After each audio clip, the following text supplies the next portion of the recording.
Dad was putting his little girl to sleep one night, tucked her into bed, kissed her forehead, prayed with her goodnight prayers. And as he left the room, he flipped the light switch off and pulled the door closed, not fully closed, but almost, just cracked a little bit, and started making his way down the hall to get ready himself to go to bed.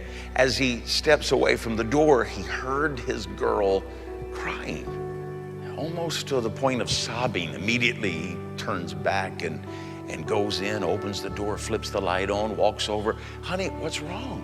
What's wrong, baby? And she looks up at him and says, Daddy, I'm scared. Daddy, I'm afraid. He sort of smiles and pats her head and says, oh, baby, there's nothing to be afraid of. What are you afraid of? It's just your room and just, Dad, there's nothing, honey, it's all right. Oh, she's still, Daddy, I'm afraid. He said, look, baby, you don't need to be afraid. Jesus is here with you. Jesus is here with you.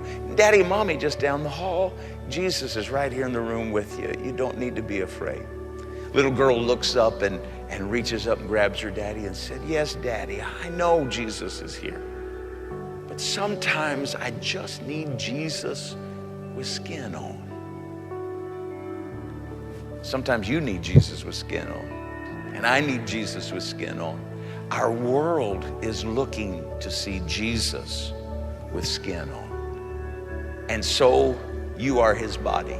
If you read the book of Ephesians, my favorite New Testament book, you'll be blown away by the reality that the church is literally the body of Jesus in the earth right now.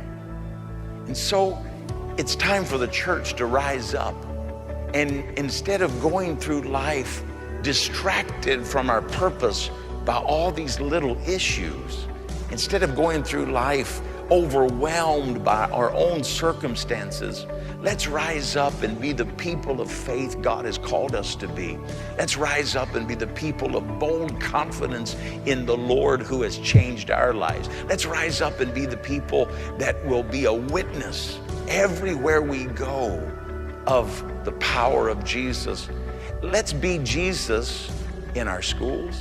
Let's be Jesus at work. Let's be Jesus in the shopping centers. Let's be the church. Jesus with skin on. Jesus with skin on.